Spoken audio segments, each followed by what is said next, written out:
E aí galera, aqui é o Liquid, esse é o canal Distro Hopper e nesse vídeo eu vou fazer uma prestação de contas para vocês, mostrar para vocês o meu Home Lab mês de março, como anda o Home Lab. Vou mostrar algumas coisas novas que eu descobri, algumas ferramentas interessantes, outras nem tanto, e com base no feedback de vocês eu vou tentar nortear os próximos vídeos sobre o Home Lab do canal, beleza? Mas antes de começar o vídeo, já deixa seu like, comenta aí, brasileiro que é brasileiro comenta antes de ver o vídeo, e vamos que vamos. Mas antes de começar o vídeo propriamente dito, eu queria fazer só alguns comentários, né? Eu fiz uma live surpresa uns dias atrás, uma live que era para abordar a minha saga configurando minha placa de som no Gentoo, que no final das contas o Vitor Matheus, ele abriu meus olhos para uma questão que eu não tinha prestado atenção. O problema não estava no driver, o problema estava no user space. Consegui resolver o problema, só que aí apareceu um outro problema. Eu não consegui ter o ambiente estável que eu preciso com as máquinas virtuais do jeito que eu estou acostumado. Eu uso o LibVirt, um monte de máquina virtual, e eu uso as máquinas virtuais desktop para trabalho também.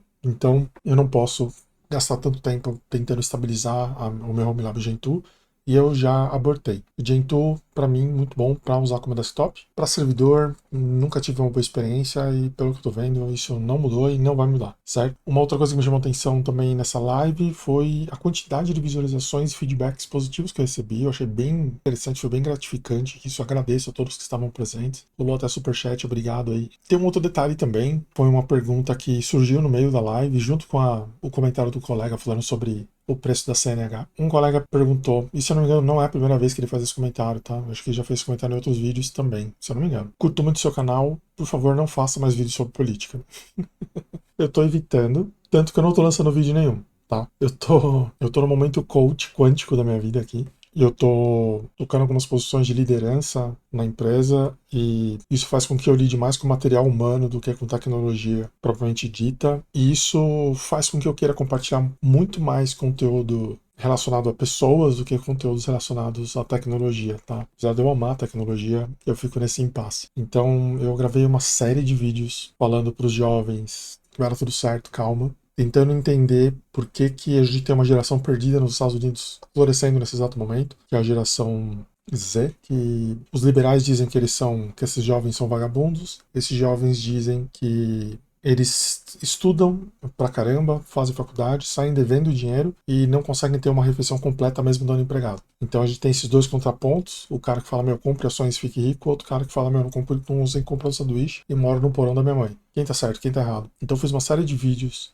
comentando sobre isso, que eu tenho minhas opiniões, eu acho que isso vai chegar aqui no Brasil já já. Eu já vejo pessoas aqui, jovens inclusive aqui no Brasil, defendendo que o jovem vagabundo mesmo é que ele passa dificuldade porque ele não quer trabalhar. E eu já vi esse filme várias vezes, eu sei como é que é isso, né? Então eu tenho uma série de coisas que eu adoraria compartilhar com vocês sobre isso, mas eu não consigo encaixar isso no canal, então não dá pra fazer, então paciência. Quem sabe numa live, numa outra live eu comente um pouco sobre esse assunto. Mas uma coisa que me chamou a atenção, as pessoas têm essa aversão da política e têm uma idolatria por quem é apolítico. Só que elas não se ligam num detalhe muito importante. Eu perguntei aqui pro ChatGPT quem os gregos chamavam de idiota. Naquele tempo, cidade-estado grega era uma sociedade altamente politizada e participar da vida pública era considerado um dever cívico. Por isso, aqueles que não participavam da vida pública eram vistos como indivíduos que não cumpriam suas responsabilidades físicas e eram considerados idiotas. Tá? Essa definição tá bem razoável. Tá? Eu não quero ofender quem quer se desconectar completamente da política, ou que eu quero alertar mais uma vez que não existe a possibilidade de você se desconectar da política. Ou você faz política, ou você vai servir de massa de manobra na mão de políticos.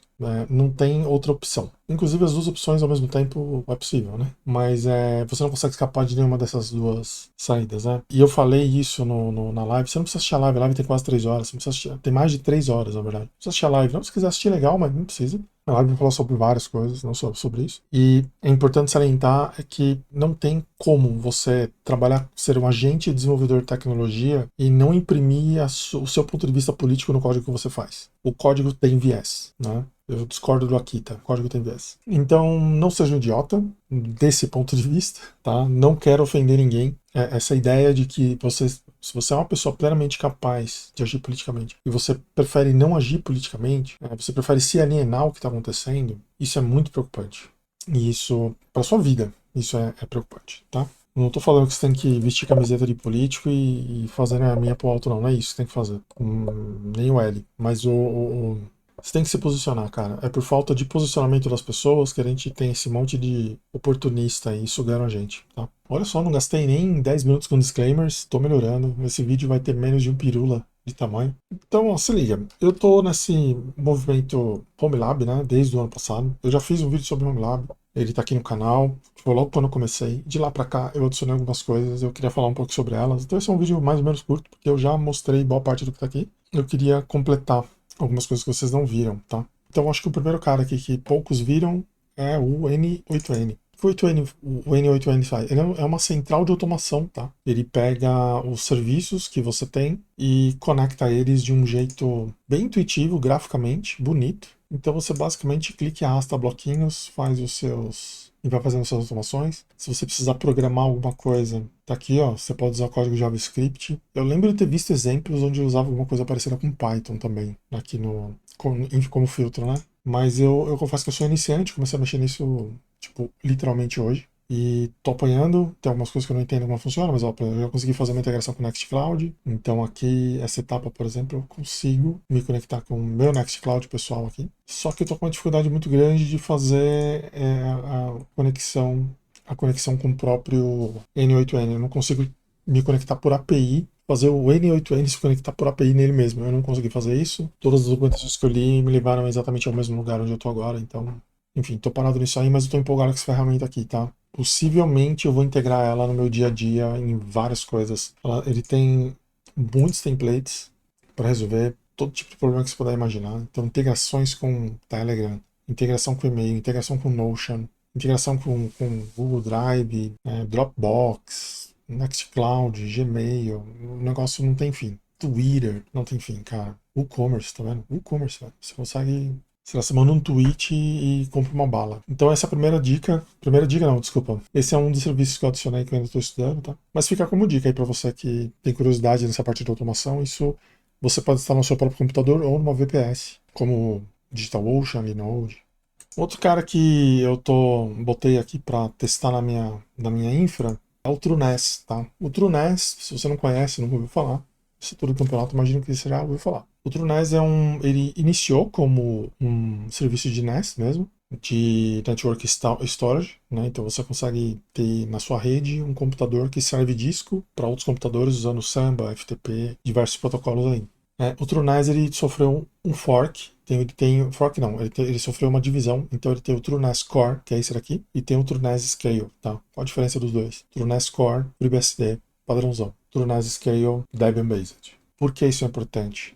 Por causa de sistemas operacionais como o RaiOS, que é um sistema dedicado inicialmente dedicado para NAS, mas ele acabou virando um ícone do home server, do movimento home server, né? Você aproveita o poder computacional de um NAS para hospedar containers e aplicações. Então, essa é uma dificuldade que o FreeBSD tem. O FreeBSD ele não evoluiu, a parte dele de máquina de virtualização não é tão evoluída quanto o Linux e virou um gargalo para o FreeBSD. Eu acho, inclusive, que esse pode ser a pá de cal nesse sistema operacional, tá? Enquanto eles não tiverem um back-end bacana de virtualização legal. O Linux ele está se distanciando do FreeBSD muito rápido. Tá criando um abismo, né? Sempre teve uma diferença muito grande entre o Linux e o FreeBSD. Mas ultimamente, cara, tá se criando um abismo de tecnologia por causa dos investimentos que o Linux recebe que o FreeBSD não recebe, certo? O que você consegue fazer no TrueNAS além de disco? Você consegue hospedar aqui pequenos serviços, né? Aqui você consegue hospedar virtual machines, né? Aqui no TrueNAS ele vai usar o Beehive como back-end de virtualização, que é o sistema de virtualização nativo do FreeBSD, que basicamente não tem modo gráfico, ele é só texto mesmo, e ele não tem um desempenho bom e não é estável, segundo o que me disseram. Mas é possível você criar aqui máquinas virtuais baseadas nessa engine de virtualização. Você tem o Jails também, que o Jails ele é o que a gente. É muito parecido. O conceito dele é muito parecido com o que a gente tem de C-Groups para isolar processos, sabe? Ele cria, em volta de um processo comum, ele cria todo um arcabouço de virtualização e abstração e o processo ele roda isolado do resto. Ele fica enjaulado, né? Esse é o conceito do Jails, né? É um sistema de virtualização antigo pra caramba e que funciona super bem, sabe? E o Linux não tinha isso no começo. Então muita gente usava o FreeBSD porque o FreeBSD tinha o Jails e o Linux não tinha nada parecido com isso. Aí começou a aparecer sistemas de virtualização para virtualização no Linux com o tempo e E agora o jogo virou violentamente. Mas ele tem jails, ele tem máquina virtual que não é bom, mas tem. Ele tem diversos sistemas de plugin. O que são esses plugins? São aplicações prontas para você instalar, que você pode instalar o Plex, por exemplo. Plex que é um media center, né? É o Netflix na sua casa. Você pode instalar o Nextcloud, o Minio. Isso aqui, cara, é um one-click install, né? Você clica, eu já dei um clique, já furou, né?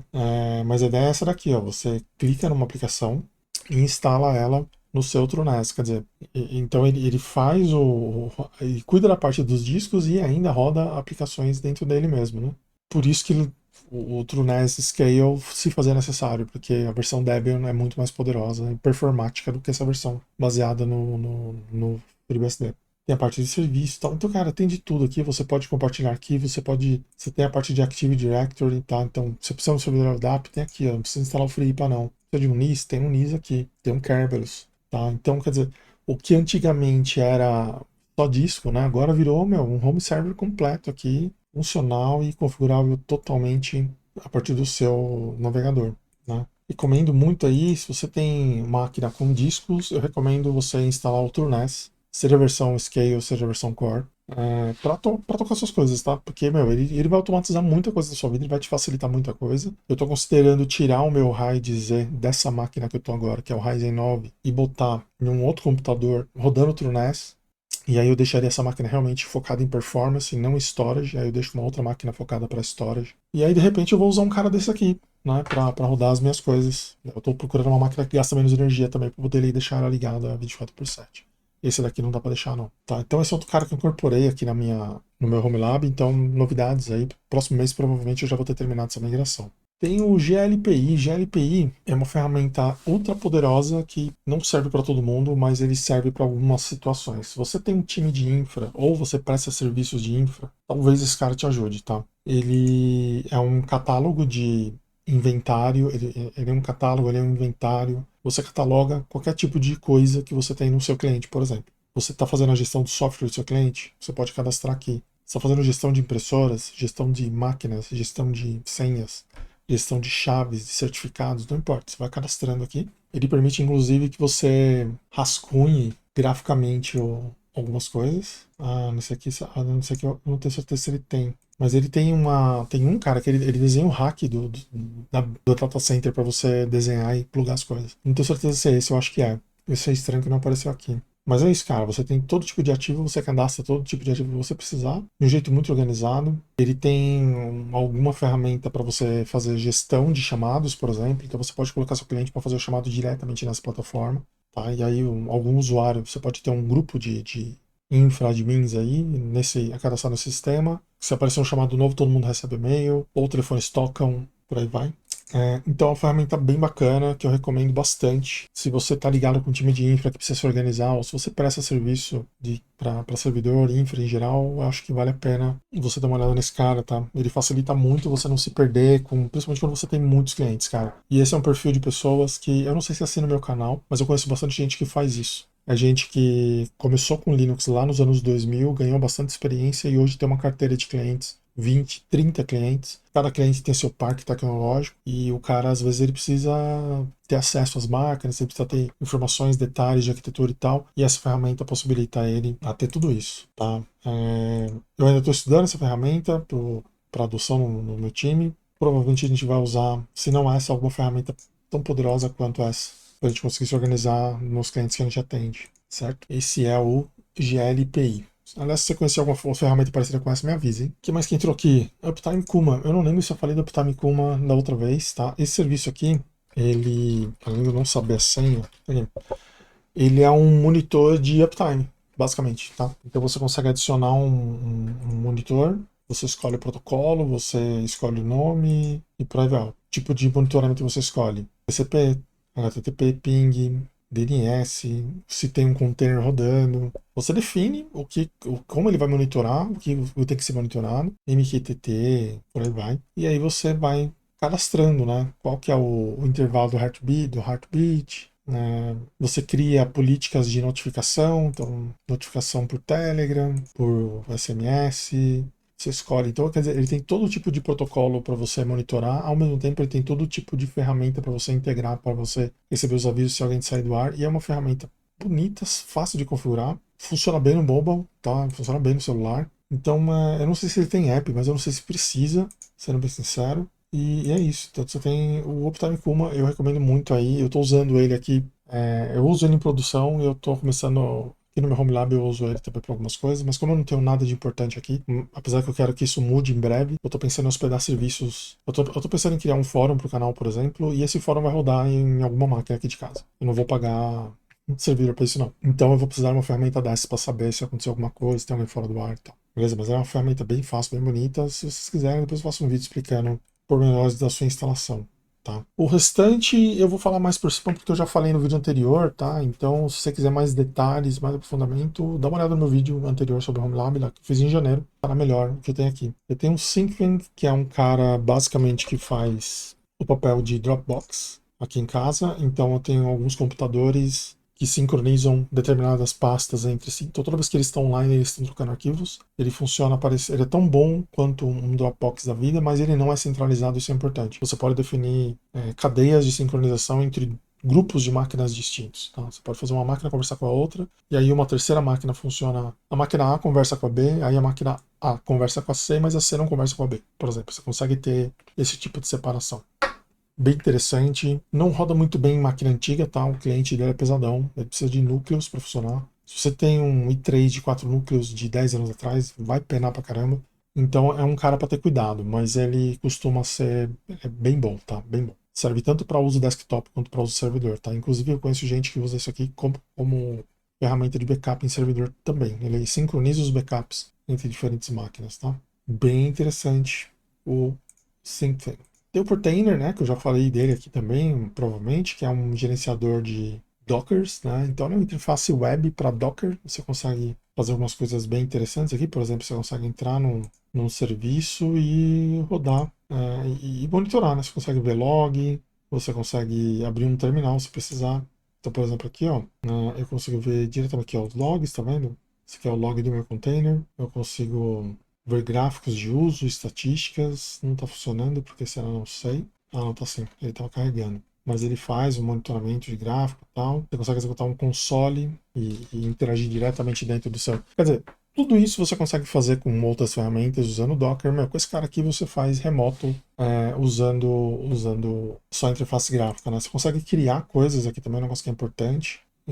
Você consegue criar projetos aqui, então você tem stacks, você consegue adicionar uma stack nova, você define, mas você pode escrever aqui as regras de como é que vai funcionar, como se fosse um Docker Compose, né? Tu faz aqui. É uma ferramenta que ela não é gratuita, ela tem uma versão gratuita, mas ela não é gratuita, é uma ferramenta comercial. Se você pagar, você tem mais opções. Mas eu confesso para vocês que, usando muitas coisas avançadas aqui, necessidade de pagar não. Nem sei se valeria a pena pagar. Eu não acho ele tão avançado assim. Aí tem meu Traffic, né? O Traffic é o cara que eu estou usando para gerenciar as minhas rotas aqui em casa e os meus HTTPS, né? Você repare bem, né? Que o local quebrada digital é minha casa, tá? E todo mundo aqui tem um HTTPS, beleza? Quem gerencia isso para mim é o Traffic. Eu preciso fazer um vídeo explicando como é que faz isso. Não é tão difícil, mas tem uns truquezinhos que tem que fazer. Mas basicamente o Traffic ele é o gerenciador de rotas. Então toda vez que eu crio algum serviço novo do meu Home Lab, eu cadastro aqui nesse Traffic, crio uma entrada no DNS e faço uma entrada aqui no Traffic. Ele já pega a parte de HTTPS, de SSL, já coloca nas rotinas dele, emite certificado, tudo certinho. E funciona bem pra caramba, viu? Tem o Pi-hole, né, que eu já mostrei para vocês, que é o nosso gestor de propaganda. Note que eu bloqueio basicamente 1 milhão de domínios e ainda assim 30% do meu tráfego é bloqueado, cara.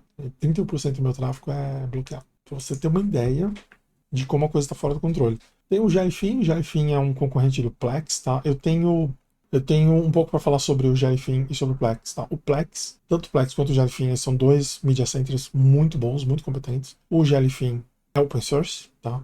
Porém, o Plex, ele vem mais pronto, né?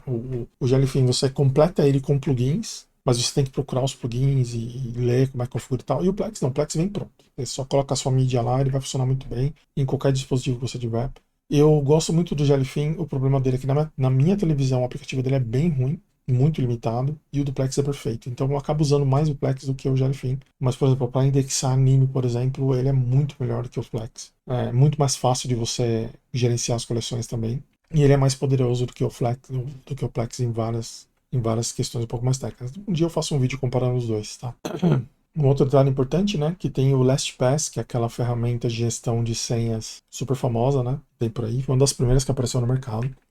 Eles tiveram a rede invadida, e as senhas mestres dos usuários vazados, né, o arquivo com as senhas mestres vazou, é criptografado, mas vazou. Então tem alguém tentando quebrar essa senha mestre nesse exato momento. E o pessoal falou que a invasão aconteceu por causa de uma versão do Plex que um desenvolvedor do LastPass baixou e que estava infectado com malware, tá? Então a gente fica nessa coisa falando, cara, toma cuidado com o software proprietário, é por causa desse tipo de coisa. Você se acostuma a não se ligar mais com essas coisas importantes. Então temos aqui o meu Rancher que está desligado, o Proxmox que está desligado também. O Nextcloud aqui, meu, no dispensa apresentações, né? Nextcloud dispensa apresentações, é uma suíte completa aí para gestão de arquivos e pequenas utilitários. Essa aqui é uma versão um pouco antiga, né? Mas ainda assim poderosa. A versão nova tem até reconhecimento facial agora. Ele separa suas fotos com pessoa por pessoa, né? Ele vê quem é quem. E é bem legal, cara. Recomendo muito aí você dar uma olhada no Nextcloud, né? Eu uso ele para gerenciar minhas músicas também. Eu faço um uso completo do Nextcloud. Ele faz backup de celulares aqui de casa, por aí vai. Tem o Transmission, né? Que eu uso o Transmission Web para gerenciar meus torrents. Então você coloca o torrent dentro de um diretório, às vezes dentro do próprio Nextcloud, você vai no Nextcloud, coloca lá, e aí ele pega de dentro do diretório e joga e começa a baixar. É um uso possível. Tem o meu amado Cockpit, né? O Cockpit, que é uma ferramenta crucial para o funcionamento do meu Home Lab. Inclusive, eu não estou usando o NixOS nesse exato momento porque o Cockpit não funciona no Nix. E eu preciso, nesse momento, eu preciso mais do Cockpit do que do Nix. Por uma série de motivos. E, cara, Cockpit é uma ferramenta da Red Hat para fazer gestão remota de servidores e workstations. Então, basicamente, ele fornece quase tudo que você configuraria na mão. Uma interface web muito simples de usar. Então, ele guarda alguns logs do sistema. Você, inclusive, pode clicar aqui. Aqui agora eu estressei o bicho. Você pode clicar aqui nos logs para ter mais detalhes. Você pode fazer uma gestão básica de armazenamento. Não é muito completa, mas de longe não é tão incompleta assim. Você pode fazer uma gestão de rede. Aqui a rede está desligada porque eu não estou usando o Network Manager. Eu fui desinstalar o Firefox Snap do Ubuntu, ele quebrou o meu Network Manager, eu nunca mais consegui fazer funcionar. E eu estou usando o Netplan. Aí ele gerencia pods de Podman também, né? Então o Heindel, por exemplo, que é esse cara aqui, é um Podman. Ele gerencia minhas máquinas virtuais, é aqui que eu uso mais ele, né? Então tem todas as minhas máquinas virtuais aqui. Conta de usuário, serviços, ó, você não sabe como é que funciona, se tem CTL, você consegue configurar os seus serviços por aqui, ó. É bem simples, tá? Tem o Navigator, que é para você, se você tiver remoto e acessar essa máquina, você consegue acessar os arquivos dela via Navigator, né? Então é só sair clicando para acessar seus arquivos. Você consegue fazer download e upload de arquivos também por aqui. Tem o File Sharing. Esse aqui é um plugin extra que eu adicionei, que é de uma empresa chamada 45 Drives, que é uma empresa focada em NAS e storage em geral, tá? E ele tem aqui uns formuláriozinhos para você configurar um Samba e um NFS. Não testei, mas dizem que funciona super bem. Então esse é o Cockpit e tem o Plex, né? Que eu falei para vocês que é o Media Center caseiro aí, que concorre com o Jellyfin, né? Eu acho o Jellyfin mais negócio, mas o Plex ele já vem pronto. E ele já vem pronto e ele tem, meu, subtitles integrados, ele busca legenda para você se precisar, então no final das contas ele é muito mais conveniente do que o Jellyfin. O Jellyfin você até consegue fazer isso, mas você tem que instalar os plugins por conta. Então esse é o estado do meu Home Lab aqui em março de 2023, tá? Muito provavelmente vai entrar coisa nova ao longo desse mês, que eu estou estudando umas coisas aí, mas ainda não tive tempo de implementar. E aí, o que você achou das minhas ferramentas? O que vocês acharam do que eu uso no meu Home Lab, né? Você tem um Home Lab em casa? Você usa alguma coisa diferente do que eu uso aí? Conhecem boas alternativas para as ferramentas que eu mostrei? Escreve aí embaixo nos comentários, cara. Vamos trocando ideia, porque eu tô aprendendo aí. Eu quero compartilhar, mas eu preciso aprender bastante coisa também, beleza? Então é isso, gente. Um abração para vocês, até o próximo vídeo. Falou!